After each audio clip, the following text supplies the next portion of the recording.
Plutarch एक दार्शनिक थे जो प्लेटो के विचारों को अच्छे से समझाने की कोशिश करते थे। उन्होंने प्लेटो की बातों को एक पूरे और साफ तरीके से समझाने की कोशिश की। वह ये मानते थे कि प्लेटो की बातों में कहीं कहीं संदेह भी होता है और कहीं कहीं सीधी बातें भी होती हैं। प्लेटो की किताब में टिमेअस नाम की एक बातचीत से उन्हें सबसे ज्यादा समझ आती थी और वे उसी के आधार पर प्लेटो की बाकी बातें भी समझते थे। वे मानते थे कि दुनिया दो चीजों से बनी है, एक तो बनाने वाला भगवान और दूसरी है अनिश्चित जोड़ी। इस अनिश्चित जोड़ी से दुनिया में बिखराव और गड़बड़ी आती है और भगवान से हर चीज में एक तरह का नियम और पहचान आती है। प्लूटार्क मानते थे कि ये दोनों चीजें दो अलग अलग आत्माओं से काम करती हैं। एक आत्मा जिसमें समझ नहीं है और एक आत्मा जिसमें भगवान समझ डालता है। जब भगवान आत्मा में समझ डालता है तो सब कुछ सही हो जाता है और चीजों में एक नियम आ जाता है। प्लूटार्क ये भी मानते थे कि जब भगवान ने आत्मा में समझ डाली तो दुनिया में बुरी चीजें पूरी तरह से खत्म नहीं हुई, क्योंकि आत्मा में थोड़ी सी गैर समझदारी बची रही। इस वजह से दुनिया में अच्छाई और बुराई दोनों मौजूद हैं। ये बातें इंसान की आत्मा पर भी लागू होती हैं। हर इंसान की आत्मा में भी दो हिस्से होते हैं, एक समझदार और एक बिना समझ वाला। जब इंसान की आत्मा शरीर से जुड़ती है तो गैर समझदारी बढ़ जाती है और गड़बड़ी होती है, और जब आत्मा दिमाग के साथ मिलकर चलती है तो समझदारी, अच्छाई और भलाई बढ़ती है। प्लूटार्क ने पहली बार प्लेटो की बातों में अलग अलग तरह की नैतिकता की पहचान की। यानी उन्होंने बताया कि इंसान दो तरह की जिंदगी जी सकता है, एक तो रोजमर्रा की अच्छाई के साथ और दूसरी ज्ञान और समझ के रास्ते पर चलकर। प्लूटार्क का जन्म यूनान के एक छोटे से शहर खेरोनिया में हुआ था। उन्होंने जवान उम्र में एथेंस जाकर पढ़ाई की। वहां वे एक दार्शनिक के साथ पढ़े जिनका नाम अम्मोनियस था। उनके गुरु का ज्यादा कुछ पता नहीं है, बस इतना मालूम है कि वे ईश्वर, जीवन और अच्छाई बुराई जैसी बातों पर चर्चा करते थे। प्लूटार्क ने अपनी पढ़ाई के बाद एथेंस में और वक्त बिताया और वहां के नागरिक भी बन गए थे। वे रोम और अलेक्जेंड्रिया भी गए, लेकिन ज्यादातर समय अपने शहर और पास के डेल्फी में ही रहे। इसकी वजह ये थी कि उनका परिवार काफी मजबूत और संपन्न था और उन्हें पढ़ाई और घूमने के लिए सपोर्ट करता। दूसरी वजह ये थी कि प्लूटार्क को डेल्फी के धार्मिक कामों में बहुत दिलचस्पी थी। वहां वे कई जिम्मेदारियां निभाते थे, जैसे अपोलो देवता के पुजारी बनना। उनके लिखे हुए बहुत से काम डेल्फी के रीति रिवाज और परंपराओं के बारे में बताते हैं। उनका निधन तब हुआ जब वे एक बड़े पद पर नियुक्त हुए थे। प्लूटार्क बहुत लिखते थे। उनके लिखे 200 से ज्यादा कामों का जिक्र मिलता है, जिनमें से कुछ अब नहीं मिलते। उनके लिखे हुए लेख दो तरह के हैं, एक तो दार्शनिक, दूसरे ऐतिहासिक और जीवनियों से जुड़े हुए। जीवनियों में उन्होंने बड़े बड़े यूनानी और रोमन लोगों की जिंदगी की कहानियां जोड़ी, जिनसे उनके चरित्र और राजनीति की समझ दिखती। उनके दार्शनिक लेखों में से बहुत से संवादों के रूप में लिखे गए हैं, जिनमें जीवन, सोच, धर्म, कला और दूसरी गहरी बातें शामिल हैं। ये सब मिलकर उनके सोचने के अलग अलग तरीके दिखाते हैं। उनके दार्शनिक लेखों को बाद में एक साथ मोरालिया के नाम से जोड़ा गया। प्लूटार्क ने कई ऐसे लेख भी लिखे जिनमें उन्होंने दूसरी दार्शनिक विचारधाराओं का विरोध किया। उन्होंने खासकर स्टोइक और एपिक्यूरियन विचारधारा के खिलाफ लिखा। स्टोइक विचारधारा के खिलाफ उनके कई लेख हैं, जैसे स्टोइकों की बातों में विरोधाभास और अच्छे बुरे के बारे में उनकी राय। एपिक्यूरियन विचारधारा के खिलाफ भी उन्होंने कई लेख लिखे, जिनमें बताया कि सिर्फ सुख के पीछे भागना सही नहीं है। इन सब लेखों में प्लूटार्क का अंदाज साफ दिखता है कि वे अपने विरोधियों से बहस करने में तेज थे और उनकी बातों को काटने में माहिर थे। कभी कभी इसमें वे थोड़ा पक्षपाती भी हो जाते थे, लेकिन उनकी सोच और तर्क हमेशा मजबूत और गहरे थे। प्लूटार्क ने इतने सारे विवादित लेख क्यों लिखे? इसका एक कारण ये था कि उस समय के स्टोइक और एपिक्यूरियन विचारकों ने प्लेटो की काफी आलोचना की।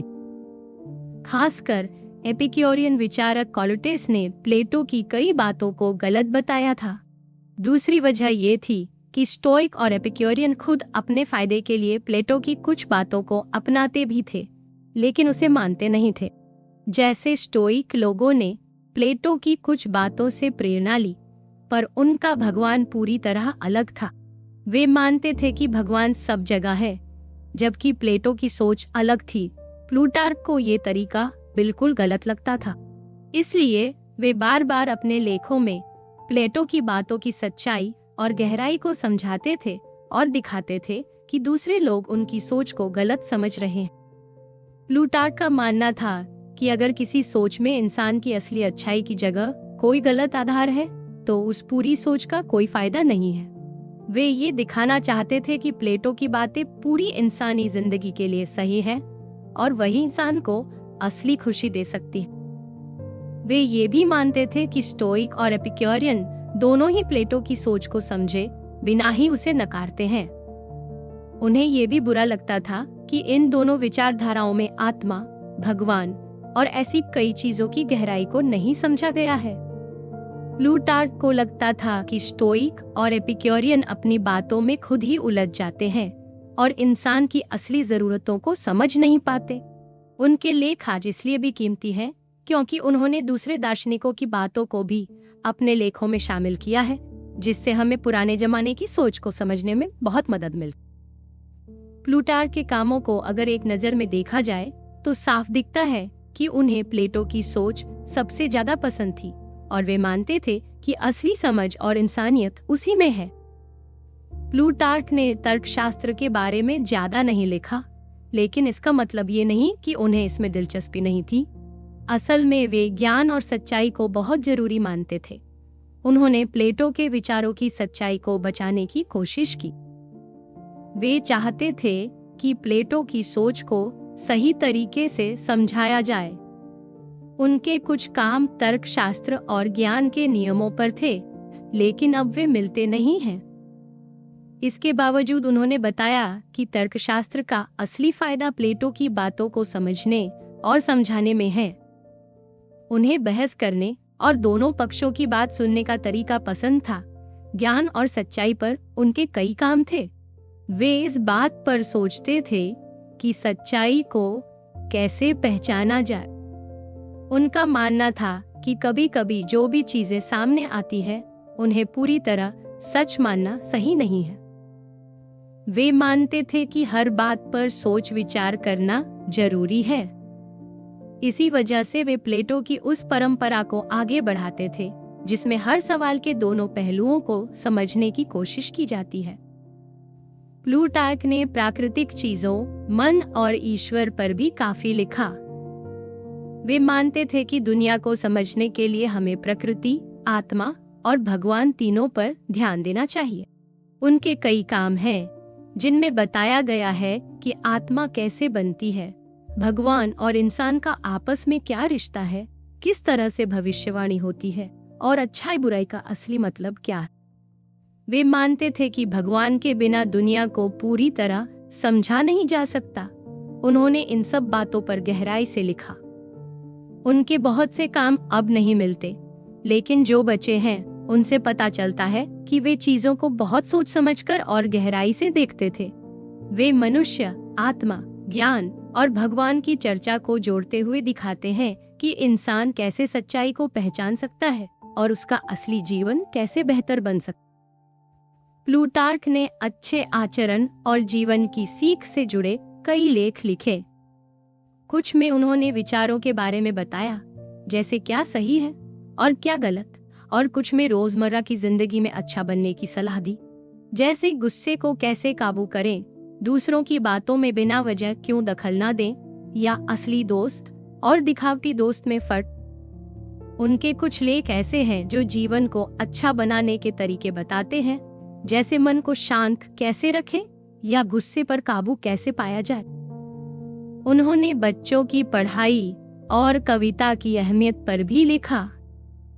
उनकी सोच ये थी कि बच्चों को कविता और अच्छी शिक्षा से नैतिकता सिखाई जा सकती है।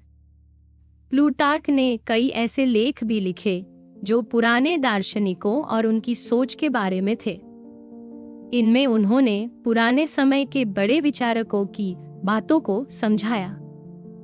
उनका मानना था कि प्लेटो की सोच को समझने के लिए हर पहलू को देखना जरूरी है।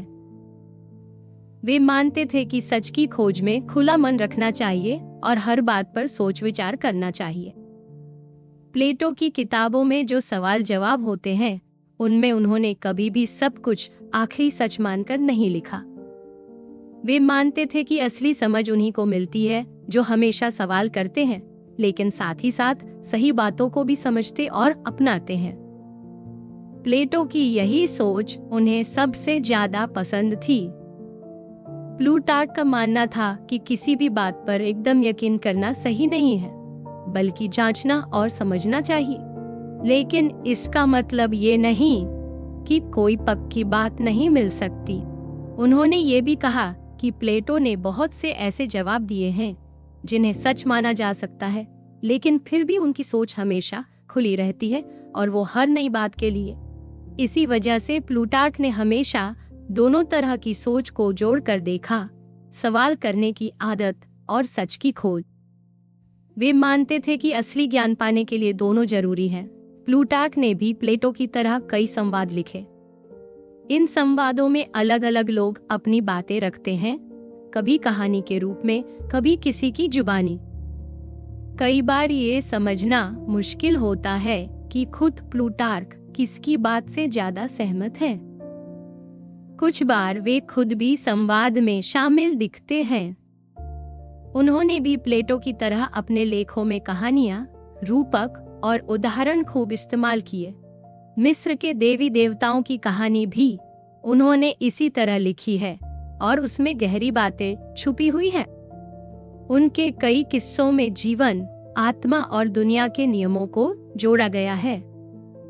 एक किस्से में चांद का रोल, आत्मा और इंसान की जिंदगी को जोड़कर बताया गया है। एक और काम में उन्होंने बताया है कि भगवान के फैसले जल्दी क्यों नहीं होते। वे खुद कहते हैं कि भगवान के काम के बारे में जो समझ में आता है, बस उतना ही बता सकते हैं। उनके कई लेख ऐसे हैं जिनमें असली सोच छुपी रहती है, इसलिए पढ़ने वालों को संभल कर समझना पड़ता है कि असल में उनकी सोच क्या है। प्लूटार्क ने दार्शनिक सोच में भी बहुत संतुलन रखा। वे एक तरफ तो अच्छे आचरण को बहुत जरूरी मानते थे, दूसरी तरफ वे दुनिया और आत्मा की गहराई को भी समझते थे। प्लेटो की किताब टिमेअस से उन्हें सबसे ज्यादा समझ मिलती थी। वे मानते थे कि इंसान और पूरी दुनिया आपस में जुड़ी हुई है। जैसे दुनिया में शरीर, आत्मा और दिमाग मिलकर सब कुछ बनाते हैं, वैसे ही इंसान की जिंदगी में भी यही तीन चीजें सबसे जरूरी हैं। प्लूटार्क हमेशा ये कहते थे कि किसी भी बात को समझने के लिए उसके पीछे छुपी असली वजह जानना जरूरी है। उनका मानना था कि जब तक इंसान अपने शरीर, आत्मा और दिमाग की असली पहचान नहीं समझेगा, तब तक असली खुशी नहीं मिल सकती। वे दुनिया और इंसान के बीच की इस गहराई को समझाने के लिए कई बार बड़े उदाहरणों और किस्सों का सहारा लेते थे। प्लूटार्क उस समय के जाने माने दार्शनिक विचारों से भी अच्छी तरह वाकिफ थे। उन्हें पाइथागोरस और अरस्तु की सोच का भी अच्छा ज्ञान था। उस दौर में दोनों ही विचारधाराएं काफी चर्चा में थी। कई लेखक उस समय पाइथागोरस की बातों को विस्तार से लिख रहे थे। दूसरी तरफ अरस्तु की किताबें भी फिर से पढ़ी जा रही थीं और बहुत से लोग उनकी सोच को नए तरीके से समझ रहे थे। अरस्तु की सोच को प्लेटो के करीब भी बताया जाता था, खासकर अच्छे आचरण की बात में। प्लूटार्क ने पाइथागोरस की सोच से जुड़े कई विचार प्लेटो की किताबों में खोजने की कोशिश की। उन्होंने पाइथागोरस के जैसे कई विचारों को अपने लेखों में जगह दी, जैसे अंकों के अर्थ, मांस न खाना, जानवरों में भी समझ होना। उन्हें लगता था कि ये बातें कहीं न कहीं प्लेटो की सोच के साथ भी मेल खाती हैं। वहीं अरस्तु की सोच को लेकर वे थोड़े संभल कर चलते थे। उन्हें लगता था कि अरस्तु की कुछ बातें प्लेटो की सोच को आगे बढ़ाती हैं, जैसे अच्छे आचरण, तर्क और विज्ञान की बातें। लेकिन अगर अरस्तु की बातें प्लेटो से टकराती थीं, तो वे साफ बता देते थे कि इसमें फर्क है। प्लूटार्क के बारे में कहना गलत होगा कि वे अलग अलग विचारों को बस जोड़ देते थे या कभी कभी प्लेटो की सोच से समझौता कर लेते थे। असल में वे दूसरे दार्शनिकों के विचारों को सिर्फ इसलिए अपनाते थे क्योंकि उन्हें लगता था कि इससे प्लेटो की असली सोच और अच्छे से सामने आती है। वे मानते थे कि प्लेटो की सोच समय के साथ बदलती और निखरती रही है, लेकिन उसे गलत समझने वाले भी बहुत रहे हैं। उन्होंने पुराने दार्शनिकों की सोच को आगे बढ़ाया और उसमें अपनी समझ भी जोड़ दी। उन्होंने आत्मा, इंसान और अच्छे बुरे के बारे में कई नई और गहरी बातें कहीं, जिनका असर आगे आने वाली कई पीढ़ियों पर पड़ा। प्लूटार्क को ये बात बहुत जरूरी लगती थी कि इंसान असली ज्ञान कैसे हासिल करता है। वे मानते थे कि जल्दी में किसी बात को सच मान लेना गलत हो सकता है, इसलिए सबसे अच्छा तरीका है कि किसी भी राय को तुरंत ना अपनाया जाए। उन्होंने कहा कि कई बार जो चीजें हमें दिखती हैं, वे धोखा भी दे सकती हैं। इस वजह से सही सोच ये है कि जब तक पूरी तरह यकीन न हो जाए, किसी भी राय को बस मन में रोके रखा जाए। प्लूटार्क ने बताया कि आत्मा में 3 तरह की हलचल होती है। पहली चीज है महसूस करना, दूसरी है चाहत या कोई काम करने की प्रेरणा, और तीसरी है मन से किसी बात को मान लेना। वे कहते हैं कि अगर इंसान सिर्फ महसूस करे और किसी काम को करने की इच्छा रखे, तो भी वह अपना काम कर सकता है। जरूरी नहीं कि हर बार मन से किसी बात को मान ही ले। इसका मतलब है कि अगर हम किसी बात पर फैसला न भी लें, तब भी जिंदगी चल सकती है और हम काम कर सकते हैं। इससे हम गलतियों से बच सकते हैं, क्योंकि बिना सोचे समझे राय बना लेना अक्सर गलती का कारण बनता है। प्लूटार्क मानते थे कि हमारी इंद्रियां, यानी जो हम सुनते, देखते या महसूस करते हैं, वे हमें बस बाहरी दुनिया के बारे में जानकारी देती है। ये जानकारी पूरी तरह सच नहीं होती, बल्कि ऊपर ऊपर की होती है। असली ज्ञान वो है जो सोच और समझ से आता है। उन्होंने बताया कि इंसान के पास 2 तरीके होते हैं जानने के, एक इंद्रियों से और दूसरा सोचने समझने से। असली समझ सोचने समझने से ही आती है और यही हमें असली सच और भगवान तक ले जा सकती है। इंद्रियों से हमें बस रोजमर्रा की दुनिया दिखती है, पर असली सच हमें दिमाग और आत्मा के मिलन से मिलता है। उनका मानना था कि इंसान की आत्मा असली सच पहले से जानती है, लेकिन जब आत्मा शरीर में आती है तो सब कुछ भूल जाती है। जब इंसान सोचना शुरू करता है तो वह अपने पुराने सच को याद करने लगता है। असली ज्ञान हमेशा शक और सवालों से शुरू होता है। उन्होंने कहा कि जैसे सोक्रेटिस हमेशा सवाल पूछते थे, वैसे ही हर किसी को अपनी अज्ञानता माननी चाहिए और सच्चाई की तलाश करनी चाहिए। यही असली दार्शनिक सोच है और इसी से इंसान को असली सच मिलता है। प्लूटार्क के मुताबिक असली ज्ञान तब आता है जब इंसान अपने मन में पहले से बनी राय या घमंड को छोड़ देता है। जब तक कोई अपने मन को साफ नहीं करता, सच्चाई तक नहीं पहुंच सकता। उन्होंने कहा कि अपने अंदर झांकना और आत्मा को शुद्ध करना बहुत जरूरी है। सोक्रेटिस भी यही तरीका अपनाते थे। वे दूसरों के साथ मिलकर सच ढूंढते थे और कभी अपनी बात को ही सही साबित करने में नहीं लगते थे। उनका मानना था कि सबसे पहले मन से गलत सोच और झूठा घमंड हटाना चाहिए। प्लूटार्क की सोच सिर्फ बातों तक नहीं थी, बल्कि उन्होंने इसे रोजमर्रा की जिंदगी में भी अपनाया। जैसे अगर कोई बात समझ में न आए तो उस पर तुरंत राय न बनाए। धन जैसी चीजों पर चर्चा करते समय भी उन्होंने यही तरीका अपनाया। वे मानते थे कि दुनिया की चीजों को समझने के लिए सिर्फ उनके कारण नहीं, बल्कि उसके पीछे छुपी असली वजह जाननी चाहिए। किसी भी चीज को पूरी तरह समझना है तो उसकी शुरुआत और उसकी सबसे ऊंची वजह, मतलब भगवान और सच्चाई को जानना जरूरी है। उनका मानना था कि चीजों को समझने के दो स्तर होते हैं, एक तो दुनिया में जो दिखता है उसे समझना और दूसरा उसकी असली वजह जो दिखती नहीं है उसे जानना। इंसान को अगर किसी चीज की पूरी समझ चाहिए तो दोनों को समझना जरूरी है। वे कहते थे कि भगवान और सच्चाई के बारे में इंसान की समझ बहुत सीमित है, इसलिए कभी कभी चुप रहना और सीधे राय न बनाना ही समझदारी है। प्लूटार्क की पूरी सोच प्लेटो की किताब टिमेस पर टिकी थी। वे मानते थे कि ये दुनिया एक समय पर शुरू हुई थी, आत्मा शरीर से पहले थी और वही हर बदलाव की शुरुआत करती है। वे मानते थे कि आत्मा का हिस्सा कभी खत्म नहीं होता, लेकिन उसका एक भाग बनाया गया है और दूसरा भाग हमेशा से था। इन सब बातों को वे अपने लेखों में विस्तार से समझाते हैं और कोशिश करते हैं कि असली सच्चाई तक पहुंचा जा सके। प्लूटार्क का कहना है कि ये दुनिया एक तय समय पर बनी, जब समय भी नहीं था। ये सब भगवान और पहले से मौजूद बिखरी हुई चीजों के मिलने से हुआ।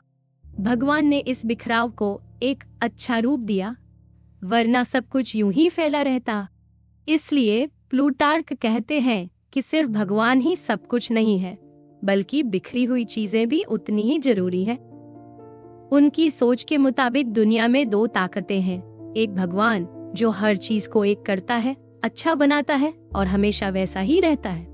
दूसरी है अनंत जोड़ी, जिसमें बुराई, गड़बड़ी और उलझन है। दोनों ताकतें हमेशा चलती रहती हैं।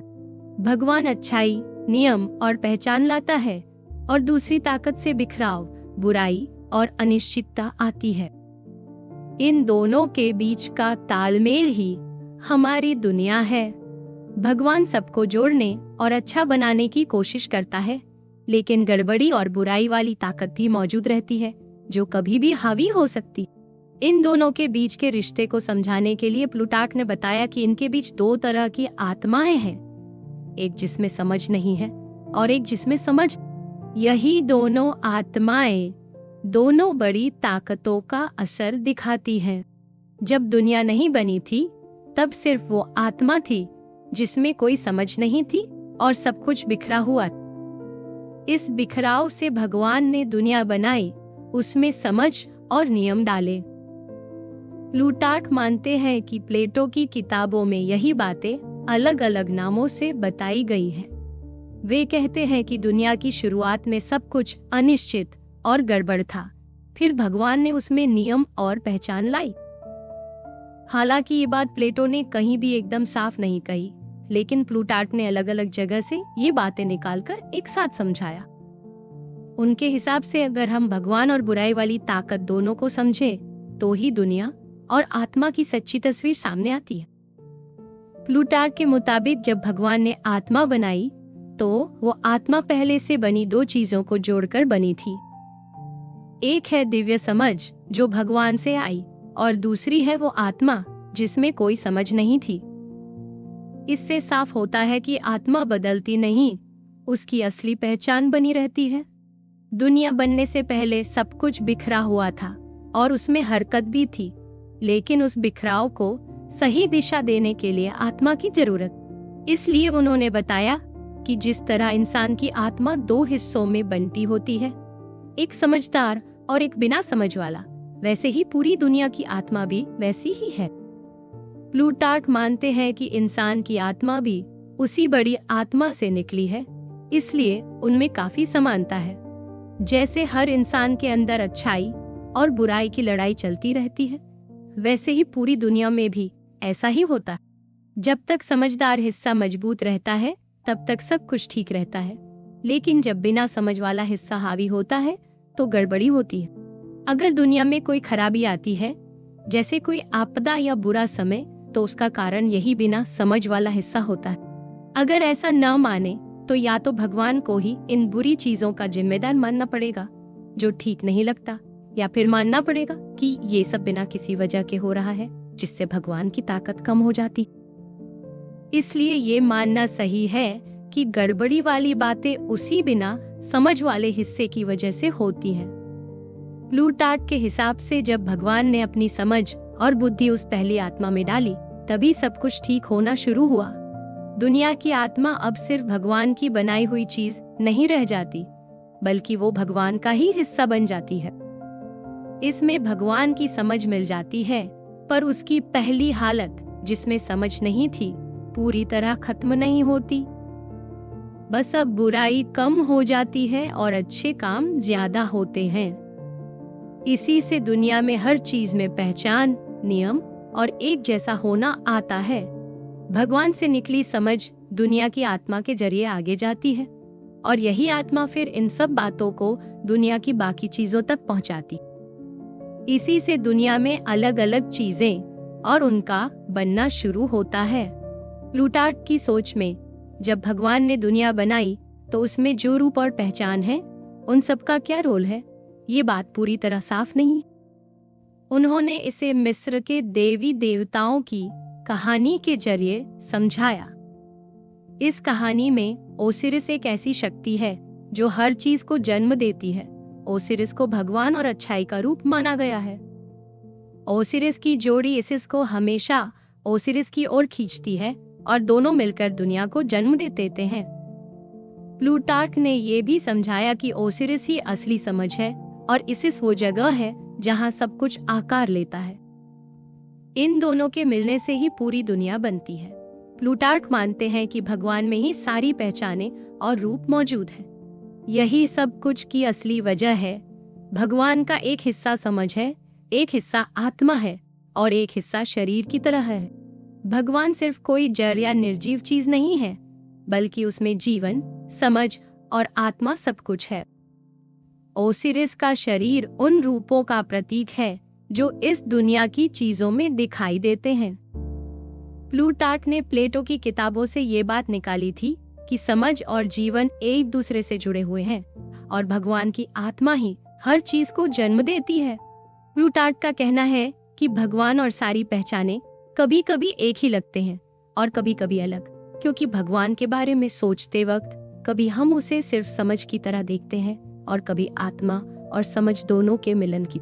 जब वे दुनिया, पहचान और आत्मा की बात करते हैं तो उनके हिसाब से भगवान में सब कुछ एक साथ मिल जाता है, लेकिन अलग अलग भी समझा जा सकता है। उनके मुताबिक भगवान ही हर रूप, हर पहचान और हर जीवन का असली स्रोत है और वही सब कुछ जोड़ता है। प्लूटार्क के अनुसार भगवान और गड़बड़ी वाली ताकत के बीच हमेशा एक खींचतान चलती रहती है। ये लड़ाई अच्छाई और बुराई की तरह है जो पूरी दुनिया में साफ दिखती है। उनका कहना था कि दुनिया में हमेशा अच्छाई और बुराई दोनों रहेंगी, क्योंकि भगवान तो बस अच्छाई का कारण है, लेकिन बुराई के लिए दूसरी ताकत है। वे उन लोगों की सोच को गलत मानते थे जो मानते थे कि सिर्फ भगवान ही सबका कारण है या सिर्फ छोटी छोटी चीजें ही दुनिया चलाती हैं। प्लूटार्क ने ये भी कहा कि अच्छाई और बुराई दोनों का होना ही असली वजह है कि दुनिया में कभी सब कुछ अच्छा नहीं हो सकता। भगवान की ताकत सब पर है, लेकिन फिर भी बुराई पूरी तरह खत्म नहीं होती, क्योंकि बुरी ताकत भी हमेशा काम करती रहती।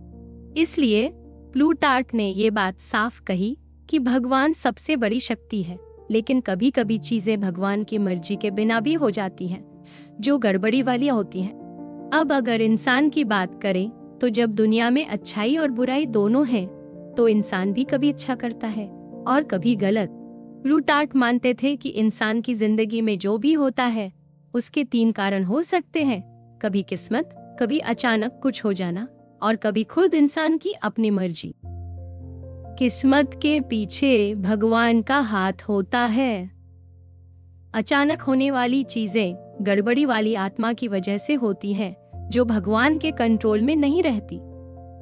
और तीसरी बात ये कि इंसान खुद भी अपने फैसलों का जिम्मेदार है, लेकिन उसके फैसले का क्या अंजाम होगा ये उसके हाथ में नहीं है। प्लूटार्क ने ये भी बताया कि भगवान और अलग अलग देवी देवताओं में भी फर्क है। असली भगवान सबका रचयिता है, लेकिन बाकी देवता भगवान की तरह नहीं है। कभी कभी अलग अलग जगहों पर किसी एक देवता को भगवान का रूप मान लिया जाता है, लेकिन असली भगवान वही है जो सब कुछ बनाता है और सबसे ऊपर है। इस तरह प्लूटार्क की सोच में इंसान को पूरी आजादी है कि वो क्या करे, लेकिन दुनिया की हर चीज में अच्छाई और बुराई दोनों का असर रहेगा, क्योंकि दोनों की ताकत हमेशा मौजूद रहेगी। प्लूटार्क के अनुसार असली भगवान एकदम सीधा और एकता से भरा है, जिसमें सारी दिव्यता समाई हुई है। ये भगवान ही असली अच्छाई है और उसी में सब कुछ है। उनका मानना था कि यही भगवान सबसे ऊपर है, सबका जनक है और वही सबकी देखभाल करता है, लेकिन फिर भी वो दुनिया से अलग भी है। मतलब भगवान सब पर नजर रखता है, लेकिन अपनी सबसे बड़ी ताकत को बरकरार रखते हुए खुद को अलग भी रखता है। यही वजह है कि भगवान दुनिया का रचयिता है, लेकिन खुद उस दुनिया में पूरी तरह शामिल नहीं होता। भगवान और इंसानों के बीच जो कड़ी है वह आत्मा है, जो भगवान के संदेश को बाकी सब तक पहुंचाती। इसके अलावा भगवान और दुनिया के बीच और भी छोटे छोटे देवी देवता होते हैं, जिन्हें प्लूटार्क ने दैत्य या छोटी दिव्य शक्तियां कहा। ये छोटी शक्तियां भगवान और इंसान के बीच की दूरी को पाटती हैं। इनका काम भगवान का संदेश इंसानों तक पहुंचाना, जरूरतमंदों की मदद करना, पूजा पाठ और धार्मिक कामों की देखभाल करना और बुरे काम करने वालों को सजा देना होता है। अच्छे दैत्य इंसानों की मदद करते हैं और बुरे दैत्य सजा देते हैं। हालांकि प्लूटार्क ने साफ बताया कि भगवान की दी गई सजा कभी गुस्से या बदले की भावना से नहीं होती, बल्कि सोच समझकर होती। प्लूटार्क ने ये भी समझाया कि कई बार बुरे काम करने वालों को तुरंत सजा नहीं मिलती, तो लोग भगवान की व्यवस्था पर सवाल उठाते हैं। लेकिन उनके मुताबिक भगवान जल्दबाजी में या गुस्से में कोई फैसला नहीं करता। वो हमेशा सोच समझकर काम करता है और यही तरीका इंसानों को भी अपनाना चाहिए। कई बार बुरा करने वालों को अपने ही कर्मों का फल खुद ही भुगतना पड़ता है, जो उनके लिए सबसे बड़ी सजा होती है। जरूरी नहीं कि हर सजा तुरंत या सबके सामने मिले। कई बार आत्मा के अगले जीवन में भी सजा मिलती है। इसी से पता चलता है कि भगवान सब कुछ देखता है और आत्मा भी मरने के बाद अपना सफर जारी रखती है। प्लूटार्क के हिसाब से आत्मा ही हर तरह की जिंदगी और हर तरह की हलचल की असली वजह है। पूरी दुनिया और हर जीव में आत्मा होती है। वो साफ कहते हैं कि आत्मा और बुद्धि दोनों अलग हैं। आत्मा अपने आप में सीधी नहीं है, लेकिन उसमें समझ यानी बुद्धि को अपनाने की ताकत होती है। इंसान सिर्फ शरीर और आत्मा से नहीं बनता, उसमें बुद्धि भी जरूरी है। ठीक वैसे ही जैसे पूरी कायनात में भी आत्मा और बुद्धि का तालमेल है। इंसान के शरीर, आत्मा और बुद्धि में हमेशा एक संबंध बना रहता है। आत्मा शरीर के साथ मिलकर इंद्रियों के अनुभव देती है, जबकि बुद्धि से सोचने और समझने की ताकत मिलती है। अगर आत्मा और शरीर मिलकर काम करते हैं तो कभी कभी भावनाएं और गलतियां हो जाती हैं, लेकिन जब आत्मा और बुद्धि साथ होते हैं तो इंसान समझदारी और अच्छाई की ओर बढ़ता है। प्लूटार्क मानते थे कि इंसान की आत्मा के पास जितनी ज्यादा समझ होगी, वह उतना ही अच्छा और समझदार बनेगा। जो इंसान अपनी आदतों और ट्रेनिंग से आत्मा को मजबूत करता है, वो ज्यादा समझदार बन सकता है। बहुत तेज भावनाएं आत्मा को बुद्धि से दूर कर देती हैं और इंसान के गलत रास्ते पर जाने की संभावना बढ़ जाती है। प्लूटार्क ने ये भी बताया कि आत्मा और शरीर का रिश्ता इतना गहरा है कि आत्मा अगर बुद्धि से दूर हो जाए तो वो लगभग शरीर जैसी हो जाती है। आत्मा शरीर को चलाने के लिए उसके साथ कई अलग अलग ताकतें अपनाती है, जैसे खाना पचाना, महसूस करना या सोचना। ये सब इसलिए मुमकिन है क्योंकि आत्मा के साथ बुद्धि भी काम करती है। उनका मानना है कि असली इंसान वो है जिसमें बुद्धि है, यानी सोचने समझने की असली ताकत। इंसान का असली रूप वही है, ना कि सिर्फ महसूस करने या चाहत रखने वाला। यही वजह है कि जब बुद्धि आत्मा और शरीर से अलग हो जाती है तो प्लूटार्क के मुताबिक पहली मौत होती है, और जब आत्मा शरीर से अलग होती है तब दूसरी मौत होती है। बुद्धि का आत्मा और शरीर से अलग होना भगवान की तरफ बढ़ने जैसा है, क्योंकि आखिर में हर आत्मा का असली लक्ष्य वही है। इंसान की बुद्धि का असली मकसद है भगवान की तरह बनना और उसी की तरफ बढ़ना। प्लूटार्क के लिखे में ये बात बार बार आती है कि इंसान की आत्मा ऊपर उठकर एक दिन उस रोशनी तक पहुंच सकती है जो सब कुछ रोशन करती है। एक कहानी में वो बताते हैं कि एक आदमी की मौत हो गई थी, लेकिन वो वापस जिंदा हो गया और अपनी मौत के बाद की बातें सुनाई। उसकी समझने समझाने वाली आत्मा भगवान से जुड़ गई थी, लेकिन जो आत्मा शरीर में बाकी बची थी वो बस शरीर की चीजों में ही फंसी रही। ये हिस्सा आत्मा का वो हिस्सा है जो शरीर में बंधा रहता है और इंसान को सिर्फ दुनिया की चीजों में उलझाए रखता है। यही वजह है कि आत्मा भगवान तक नहीं पहुंच पाती। प्लूटार्क ये भी कहते हैं कि आत्मा कभी खत्म नहीं होती। ये सोच बहुत पुरानी है। उन्होंने बताया कि असली फिलॉसफी यही है कि हमें अपनी आत्मा और शरीर को अलग करने की तैयारी करनी चाहिए। मतलब शरीर की जरूरतों से ऊपर उठना ही असली जिंदगी है। जो लोग बुरे होते हैं उनके लिए आत्मा का बार बार नया जन्म मिलना सजा की तरह होता है, लेकिन जो अच्छे होते हैं उनकी आत्मा और बुद्धि अमर हो जाती है और वो भगवान के करीब पहुंच जाती हैं। प्लूटार्क मानते हैं कि फिलॉसफी का असली काम है इंसान को सही रास्ता दिखाना और उसे अच्छा बनाना। वो इस बात पर जोर देते हैं कि अगर इंसान प्लेटो की तरह जिंदगी बिताए तो वो खुश रह सकता है। वो बाकी विचारधाराओं पर सवाल उठाते हैं क्योंकि उनके हिसाब से इंसान को सही इंसान बनाना और उसकी अच्छाई को जगाना सबसे जरूरी है। उनके मुताबिक हमारी आत्मा और बुद्धि दोनों ही भगवान की ही देन है और यही हमें बाकी चीजों से अलग बनाती है। इसलिए इंसान को चाहिए कि वो खुद को समझे, अपनी आत्मा को सुधारे और अपने अंदर की अच्छाई को जगाए, तभी असली सुख मिलेगा। प्लूटार्क मानते हैं कि असली अच्छाई और स्टोइक सोच में बड़ा फर्क आत्मा को लेकर है। स्टोइक सोचते हैं कि आत्मा सिर्फ समझ है, लेकिन प्लेटो की सोच में आत्मा दो हिस्सों की है, एक समझ वाला और एक बिना समझ वाला। प्लूटार्क के हिसाब से जब भगवान ने दुनिया बनाई तो जो आत्मा पहले बिना समझ की थी उसमें भगवान ने समझ डाली, लेकिन फिर भी वो पूरी तरह समझदार नहीं हो गए। इंसान की आत्मा का जो बिना समझ वाला हिस्सा है वही हमारे अंदर की भावनाओं और शरीर की चाहतों का जिम्मेदार है।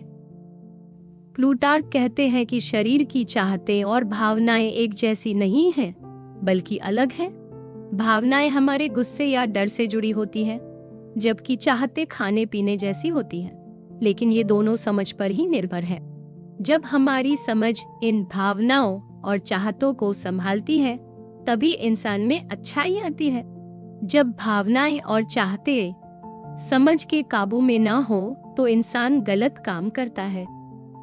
प्लूटार्क के हिसाब से अच्छाई का मतलब है जब भावनाएं तो होती हैं, लेकिन उन पर समझ का कंट्रोल होता है। अगर इंसान में डर ना हो तो बहादुरी भी नहीं आएगी। बहादुरी का मतलब ही है कि डर को समझ के काबू में रखो और सही काम करो। ऐसे में गुस्सा भी अगर सही तरीके से समझ के साथ इस्तेमाल हो तो वो हिम्मत में बदल सकता है। अच्छाई के लिए बहुत जरूरी है कि इंसान अपनी भावनाओं पर काबू करना सीखे। ये सीखने के लिए माता पिता, गुरु, अच्छे लोगों की संगत, शहर के नियम, फिलॉसफी, कविता और इतिहास सब मदद कर सकते हैं। प्लूटार्क की बहुत सारी किताबों का मकसद भी लोगों को यही सिखाना है कि कैसे अपनी भावनाओं पर काबू पाएं, कैसे गुस्से को संभालें, कैसे सच्चा दोस्त पहचानें, शादी को अच्छे से निभाएं या सत्ता को समझदारी से चलाएं। प्लूटार्क मानते हैं कि सिर्फ थोड़ा काबू रखना काफी नहीं है। असली अच्छाई तब आती है जब इंसान बिना डगमगाए हमेशा सही काम करे और उसकी समझ पूरी तरह से उसकी भावनाओं को संभाले। प्लूटार्क कहते हैं कि इंसान की अच्छाई का असली मतलब है जब इंसान की समझ उसके दिल दिमाग में पूरी तरह काम करती है और वो उसी के हिसाब से चलता है। वो मानते हैं कि हमारा स्वभाव हमें उन चीजों की तरफ खींचता है जो हमारे लिए अच्छी हैं, जैसे जिंदगी, सेहत और सुंदरता, और ये सब मिलकर हमारी खुदी करते हैं। प्लूटार्क उन सोचों को गलत मानते हैं जो कहती हैं कि इंसान की आखिरी मंजिल सिर्फ अच्छाई है, बाकी चीजें बेकार हैं। उनके मुताबिक इंसान के लिए अच्छा खाना, अच्छी सेहत जैसी चीजें भी जरूरी हैं। प्लूटार्क मानते हैं कि अकेले सोचने से बिना किसी लगाव के खुशी नहीं मिल सकती। वो कहते हैं कि असली खुशी दो तरीकों से मिल सकती है, एक तो सोच विचार और ज्ञान के रास्ते से, और दूसरा आम जिंदगी में खुशी पाने से। उनका मानना है कि इंसान को अपने अंदर के अच्छे गुणों को बढ़ाना चाहिए और साथ ही दूसरों की मदद करनी चाहिए। प्लेटो की सोच से प्रभावित होकर वो मानते हैं कि हमें अपनी समझ से ऊपर उठकर ईश्वर से जुड़ने की कोशिश करनी चाहिए। इंसान का लक्ष्य है कि वो अपनी समझ को सबसे ऊपर रखे और भावनाओं से ऊपर उठ जाए। यही असली खुशी है और इसी में इंसान का भला। साथ ही वो मानते हैं कि जो लोग दार्शनिक होते हैं उन्हें समाज और अपने शहर की भलाई के लिए भी काम करना चाहिए। शिक्षा और कविताओं को लेकर भी प्लूटार्क की सोच है कि ये इंसान के चरित्र को गढ़ने में मदद करते हैं। उन्होंने लिखा कि बच्चों को किस तरह पढ़ाया जाए और कविताओं को कैसे समझा जाए। उनका मानना है कि कविता में अच्छाई और बुराई दोनों की झलक मिलती है, इसीलिए बच्चों को सिखाना चाहिए कि क्या सही है और क्या गलत। कविता और कहानी इंसान को गहराई से समझाती है, लेकिन जरूरी है कि उसे सोच समझकर अपनाया जाए। प्लूटार्क ने कई कविताओं की मिसालें दी हैं, जिनमें सबसे ज्यादा जोर प्लेटो की रिपब्लिक किताब में बताए गए होमर की कहानियों पर है। वो कविता को पूरी तरह गलत नहीं मानते, बल्कि बीच का रास्ता बताते हैं। उनका कहना है कि कविता को समझदारी से पढ़ना चाहिए। सबसे पहले उन्होंने ये सलाह दी है कि कविता में जो झूठ होते हैं उनसे बचना चाहिए, क्योंकि वो मन में बेकार की बातें भर सकते हैं। दूसरा, प्लूटार्क कहते हैं कि कविता को ऐसे समझना चाहिए कि उसमें से कोई अच्छी सीख निकल सके, ताकि हमारे स्वभाव अच्छा बन सके। उन्होंने बताया कि किस तरह किसी भी कहानी या कविता को सही तरीके से समझकर ही उसका असली मतलब निकाला जा सकता है। बच्चों और युवाओं को ये कला सीखनी चाहिए कि किस कविता या कहानी में क्या अच्छा है और उसे ही अपनाना चाहिए, जैसे मधुमक्खी फूलों में से अच्छा रस चुनती है। इसी तरह कविता को सही तरीके से समझना युवाओं को अच्छी सोच और अच्छे गुणों की तरफ ले जाता है। प्लूटार्क का मानना है कि अगर कविता को सही तरीके से समझा जाए तो वो भी कहीं न कहीं दर्शन की तरह हमें सिखाती है।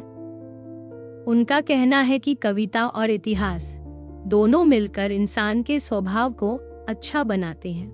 उन्होंने ये भी कहा कि उनका मकसद है कि लोग उनकी लिखी चीजों से अच्छा बने और उनके अच्छे कामों को देखकर सब कुछ सीखें। इस तरह उनकी किताबें इंसान को बेहतर बनाने में मदद करती हैं। प्लूटार्क का असर आगे के कई दार्शनिकों पर दिखा, खासकर प्लेटो की किताब टिमाएस पर उनका जोर आने वाले कई विचारकों को प्रभावित करता रहा। प्लूटार्क ने जो बातें आत्मा और संसार की रचना पर कही, उस पर बाद के बहुत से दार्शनिकों ने बहस की और कुछ ने तो उनकी बातों को अपनाया भी। उनके दो हिस्सों वाले सोच के तरीके को कुछ लोगों ने माना, कुछ ने नहीं। लेकिन उनका ये मानना कि जानवरों में भी समझ होती है, इसे बाद में और लोगों ने भी माना। उनके ईश्वर और अच्छे बुरे आत्माओं की सोच का भी असर कई बाद के विचारकों और ईसाई धर्म के लोगों पर पड़ा। उनकी किताबों से बहुत से लोगों ने ज्ञान लिया और अपने अपने ढंग से आगे बढ़ाया।